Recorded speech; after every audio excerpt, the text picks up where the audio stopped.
গফরগাঁওয়ে BNP নেতাকর্মীদের বিশাল মিছিল অনুষ্ঠিত হয়েছে। আওয়ামী লীগের বিরুদ্ধে ফ্যাসিবাদী শাসন প্রতিষ্ঠার অভিযোগ তুলে সমাবেশে বক্তব্য রাখেন এবি সিদ্দিকুর রহমান। মিছিলটি গরুহাটা মিনি স্টেডিয়াম থেকে শুরু করে গুরুত্বপূর্ণ সড়ক প্রদক্ষিণ করে। বিস্তারিত থাকছে মনিরুজ্জামানের প্রতিবেদনে।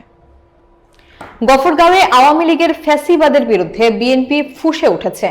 এবি সিদ্দিকুর রহমানের নির্দেশে হাজার নেতাকর্মী মিছিল নিয়ে গফরগাঁওয়ের বিভিন্ন সড়ক প্রদক্ষিণ করেন। মিছিলে নেতৃত্ব দেন উপজেলা বিএনপির যুগ্ম আহ্বায়ক খায়রুল ইসলাম, ফখরুল হাসান এবং স্বপন মিয়া। সংক্ষিপ্ত সমাবেশে এবি সিদ্দিকুর রহমান বলেন, গুম, খুন, চাঁদাবাজি ও সন্ত্রাসের মাধ্যমে নৈরাজ্য সৃষ্টি করতে চাওয়াদের কঠোরভাবে দমন করা হবে। আওয়ামী লীগের স্বপ্ন কখনো পূর্ণ হবে না, তাদের শাসন শেষ হবে। এ সময় সরকারের বিরুদ্ধে তীব্র ক্ষোভ প্রকাশ করেন উপস্থিত নেতাকর্মীরা।